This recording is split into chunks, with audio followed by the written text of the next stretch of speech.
didn't mean for this to happen. 5 лет назад жизнь Ильи рухнула в один день. Он всегда считал, что любовь с Алиной – это навсегда.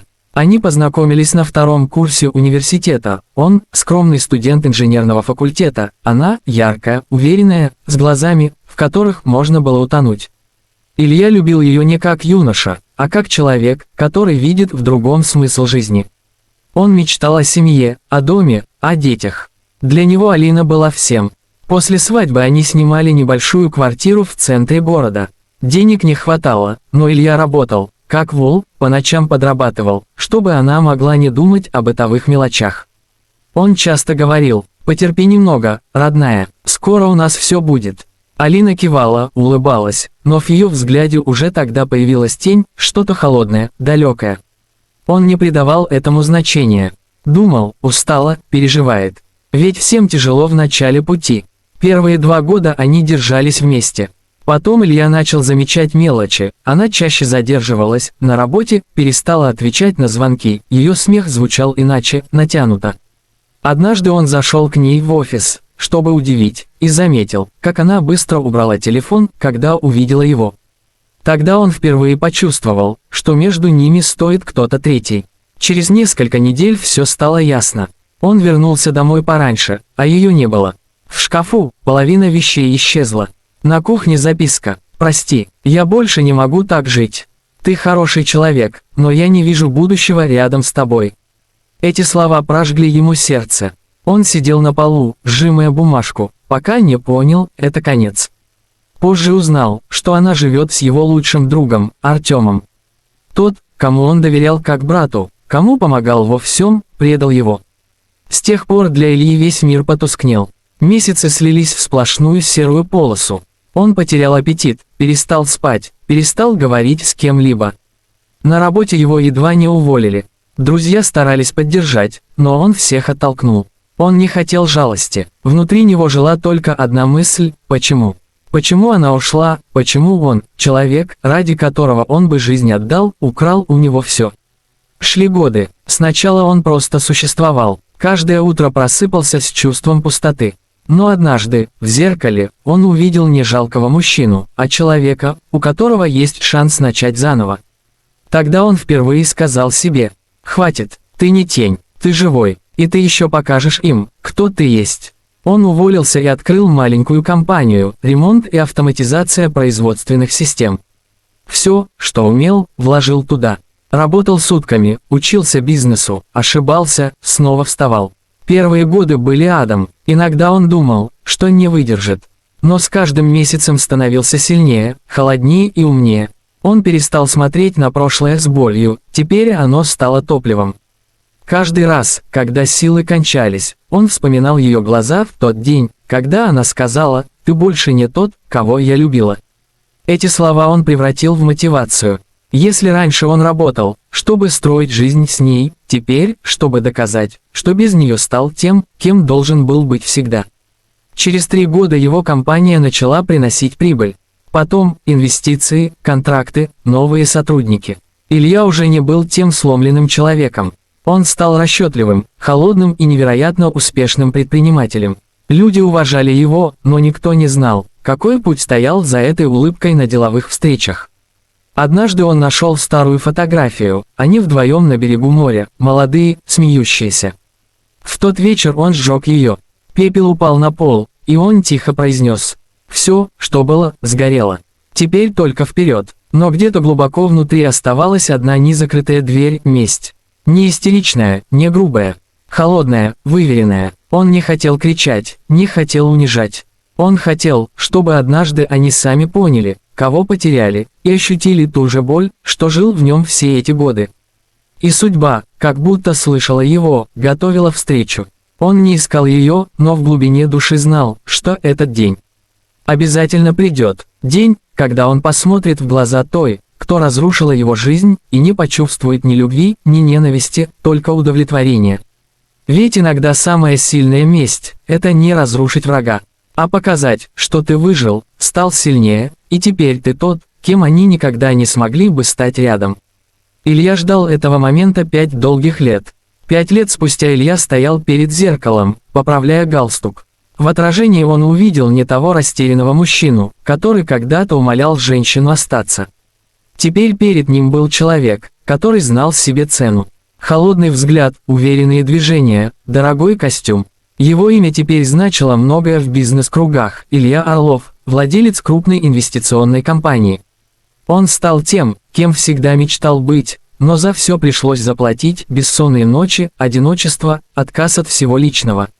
Он больше не верил в любовь, только в расчет и силу. Тем утром он ехал на презентацию нового инвестиционного проекта, масштабного, важного, где собирались десятки бизнесменов, банкиров, инвесторов. Он знал, что это событие поднимет его компанию еще выше. Он был готов, но судьба решила добавить к этому дню нечто большее. Когда он вошел в зал, наполненный мягким светом, шумом голосов и ароматом дорогого кофе, его взгляд случайно зацепился за знакомый профиль. Женщина стояла у стойки регистрации, слегка поправляя волосы. Илья замер. Алина, та самая, его бывшая жена, его боль, его прошлое. Она выглядела иначе, усталой, бледной, глаза уже не светились, как раньше. На ней было простое платье, небрежно подобранное украшение. Она все еще была красива, но в ее осанке не осталось уверенности. Рядом с ней стоял мужчина, Артем, бывший друг Ильи. Когда-то оба были неразлучны, теперь между ними стояла пропасть. Артем выглядел нервным, говорил громко, будто хотел казаться важным. Но Илья видел сквозь это, за показным самоуверенным тоном скрывалась растерянность. Они пришли сюда не как победители, а как люди, цепляющиеся за последний шанс. «Господа», — обратился ведущий к залу, — «сегодня мы представим ключевые проекты года. Первым выступит компания «Орлов Инвест». Алина вздрогнула, Артем нахмурился. Илья спокойно вышел на сцену. Он чувствовал их взгляды, но не позволил себе ни тени эмоций. «Добрый день», — начал он ровным голосом. 5 лет назад я начинал с одного стола и старого ноутбука. Сегодня наша компания – один из лидеров рынка». Он говорил спокойно, уверенно, каждое слово было ударом. Алина смотрела на него, и в ее глазах медленно появлялось осознание: перед ней стоял тот, кого она когда-то бросила, считая неудачником. После презентации к нему подошло множество людей, поздравления, рукопожатия, приглашения на сотрудничество. Он улыбался, вежливо отвечал, но внутренне ждал, подойдет ли она. И вот, спустя несколько минут, знакомый голос тихо произнес: «Илья». Он повернулся. Она стояла перед ним, неуверенная, растерянная, будто боялась его взгляда. «Я даже не знала, что это твоя компания», – произнесла она, глядя вниз. «Многое изменилось за 5 лет», – ответил он спокойно. «Я рада за тебя, правда. Ты добился многого». «Да», – коротко сказал он, – «кто-то падает, кто-то поднимается». Артем подошел следом, протянул руку с натянутой улыбкой. «Привет, Илья. Давненько не виделись. Рад, что у тебя все так успешно». Илья пожал руку, сдержанно, холодно. «Да, давно. Кажется, у каждого свой путь».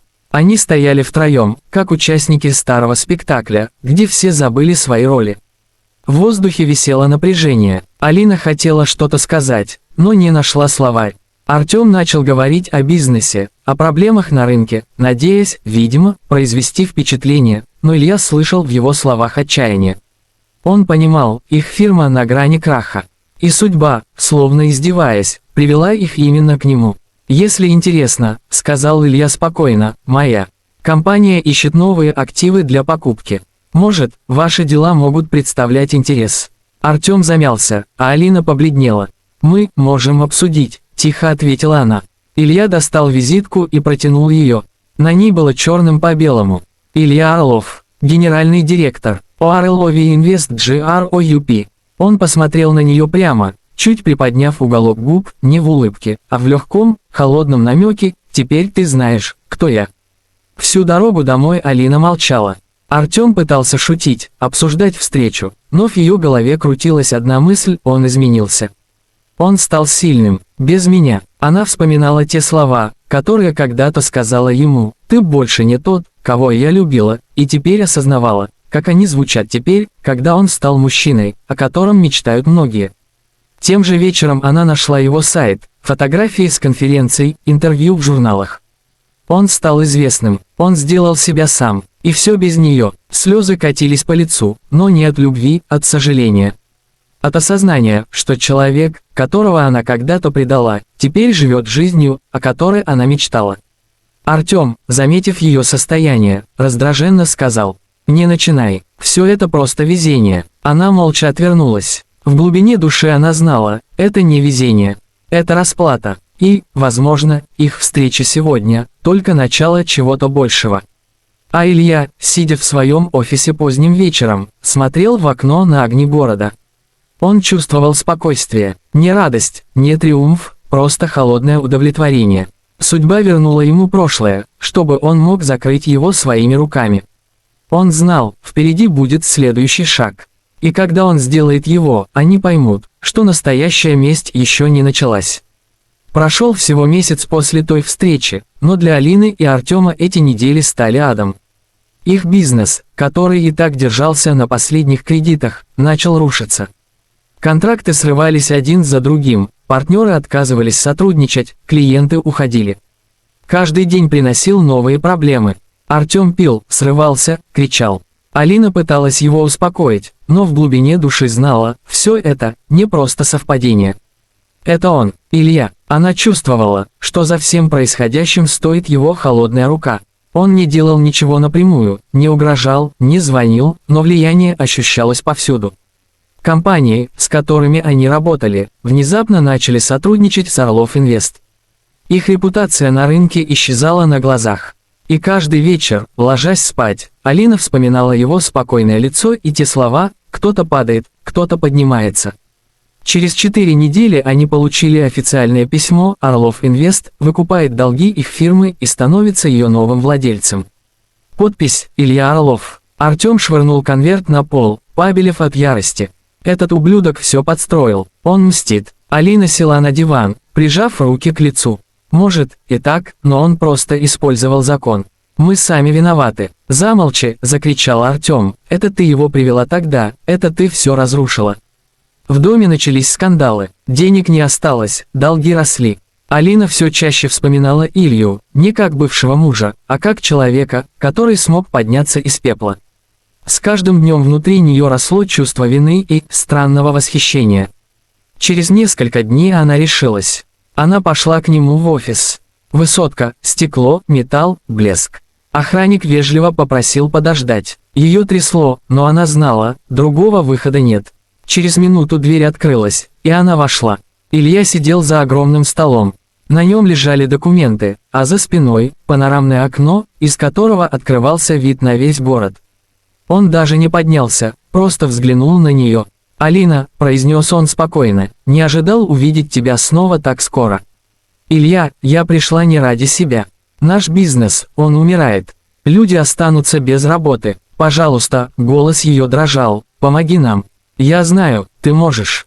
Он медленно поднялся, прошелся по кабинету, глядя на нее так, будто пытался вспомнить, кто она. 5 лет назад, начал он тихо, я стоял перед тобой и просил не уходить. Помнишь? Она кивнула, не поднимая глаз. Тогда ты сказала, что я больше не тот, кого ты любила. Он остановился напротив нее, знаешь, ты была права. Я действительно стал другим. Она с трудом выдавила. Я ошибалась. «Нет», – перебил он, – «ты просто показала мне, кем я должен был стать». Он подошел к сейфу, достал маленькую коробку и поставил ее на стол. «Открой». Алина открыла, внутри лежала старая фотография. Они вдвоем, молодые, счастливо улыбающиеся на фоне моря. Та самая, которую он когда-то держал в руках в своей старой квартире. Она подняла взгляд, в его глазах не было ненависти, только ледяное спокойствие. «Это все, что осталось от нас», — сказал он, — «остальное ты уничтожила». «Илья», — прошептала она, — «я не прошу вернуть прошлое. Просто не ломай нашу жизнь до конца». Он усмехнулся. «Твою жизнь, или то, что от нее осталось». Он подошел к окну, заложив руки за спину. «Знаешь, месть – странная вещь. Сначала думаешь, что, когда добьешься ее, почувствуешь радость. Но на самом деле чувствуешь пустоту». Он повернулся к ней. «Я не хочу разрушать тебя, Алина. Я просто хочу, чтобы ты посмотрела на меня сейчас и поняла, ты потеряла не мужчину, а шанс. Она не выдержала, слезы потекли по лицу. «Прости, поздно», — ответил он, — «я простил тебя давно. Но не для тебя, для себя». Он подошел, взял фотографию и бросил ее в мусорное ведро. «Это конец, можешь идти». Она стояла, не двигаясь, будто хотела что-то сказать, но слова застряли в горле. Потом медленно повернулась и вышла. Когда дверь за ней закрылась, Илья еще долго стоял у окна. Внизу шумел город, светились окна машин, кто-то спешил домой, кто-то, возможно, тоже переживал предательство. Он больше не чувствовал злости. Внутри была только тишина. Он добился всего. Он отомстил не криком, не местью в крови, а жизнью, которая стала его победой. Тем вечером он вышел на улицу без охраны, без машины. Просто шел по городу, слушая, как шумит ветер. Когда-то этот город был свидетелем его боли, теперь его силы. Он остановился у того самого кафе, где когда-то сидел с Алиной, и заказал кофе. За соседним столом смеялись молодые влюбленные, и на мгновение он улыбнулся.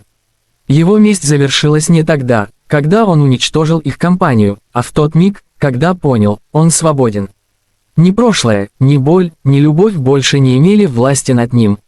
Илья посмотрел на небо и тихо сказал себе: «Теперь я действительно не тот, кого она любила».